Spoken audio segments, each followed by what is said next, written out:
নমস্কার। রম্য গল্পমালায় সকল শ্রোতা বন্ধুদের জানাই স্বাগত।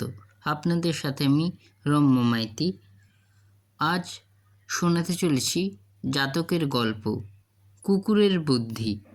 গল্পের সূত্রধর উজ্জ্বল কুমার দাস, অঙ্কনে ওঙ্কারনাথ ভট্টাচার্য।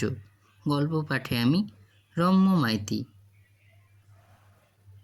প্রাচীনকালে একবার বোধিসত্ত্ব কুকুর রূপে জন্মগ্রহণ করেন।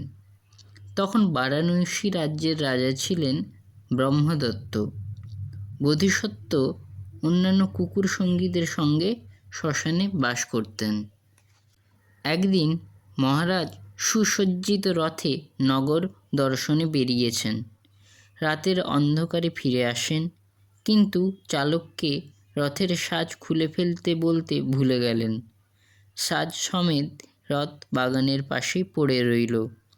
রাতে প্রচণ্ড বৃষ্টি হওয়ায় চামড়ার সাজ গেল ভিজে।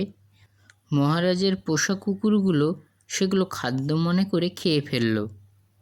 পরদিন সকালে এক চাকর রাজাকে বলল, মহারাজ, বাইরের কুকুর ঢুকে রথের সর্বনাশ করে দিয়েছে, রথের সাজ সব খেয়ে ফেলেছে।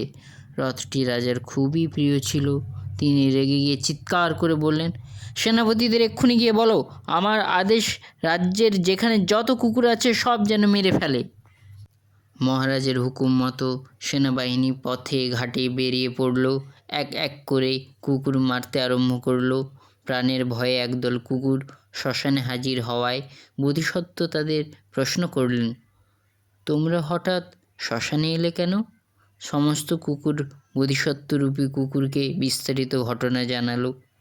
বোধিসত্ত্ব ভাবলেন, বাইরের কুকুরের পক্ষে রাজবাড়িতে ঢুকে রথের সাজ খাওয়া সম্ভব নয়। এ নিশ্চয়ই রাজার পোষা কুকুরদেরই কাজ, আর শাস্তি পাচ্ছে নির্দোষ কুকুররা। মনে মনে আরও ভাবলেন, যে করে হোক জাত ভাইদের বাঁচাতেই হবে। সমস্ত কুকুরদের ডেকে বললেন, তোমাদের কোনো ভয় নেই, আমি যতক্ষণ না ফিরে আসছি তোমরা এখানেই সাবধানে থেকো। ইষ্ট দেবতার নাম স্মরণ করে বোধিসত্ত্বরূপী কুকুর রাজদরবারে প্রবেশ করলেন। রাজা বিচারে ব্যস্ত ছিলেন। এই সুযোগে বোধিসত্ত্ব রাজার সিংহাসনের আড়ালে গিয়ে লুকিয়ে রইল, কিন্তু রাজকর্মচারীদের দৃষ্টি এড়াল না। তারা তাকে মারার জন্য তেড়ে এলো। মহারাজ তাদের থামিয়ে দিলেন।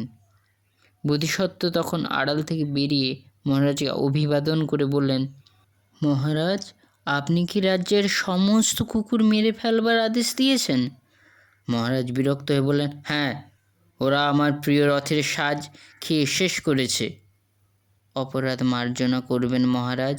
আপনি কি জানতে পেরেছেন কোন কুকুরটি আপনার রথের সাজ খেয়েছে? না, তা জানি না। বোধিসত্ত্ব তখন হাসি মুখে বললেন, তাহলে দেখুন মহারাজ, কে সত্যিকারের অপরাধী তা না জেনে সব কুকুরকে মারা কি আপনার উচিত হচ্ছে? মহারাজ রেগে গিয়ে বললেন, আমার প্রিয় রথ নষ্ট করেছে, তাই সব কুকুরকেই মারা হবে। মহারাজ, আপনি কি রাজ্যের যত কুকুর আছে তাদের সবাইকে মারার আদেশ দিয়েছেন? হ্যাঁ, তবে রাজবাড়ির ভালো বংশের কুকুরদের মারা হবে না, কারণ ওরা এই কাজ করতে পারে না। বোধিসত্ত্ব বললেন, আপনি কি করে জানলেন যে ওরা এই কাজ করেনি? আমি যদি বলি এই বাড়ির কুকুরগুলোই আপনার রথের সাজ খেয়ে নষ্ট করেছে? প্রমাণ দিতে পারো? বোধিসত্ত্ব বললেন, প্রমাণ? হ্যাঁ, দিতে পারি। রাজবাড়ির কুকুরগুলোকে এখানে আনার ব্যবস্থা করুন, আর একটু ঘোল আর কুশ দিন। বোধিসত্ত্ব ঘোলের সঙ্গে কুশ মিশিয়ে কুকুরগুলোকে খাওয়ালেন। ফলে তারা বমি করে ফেলল। বমির সঙ্গে বের হলো রাতের খাওয়া রথের সাজের চামড়ার টুকরো।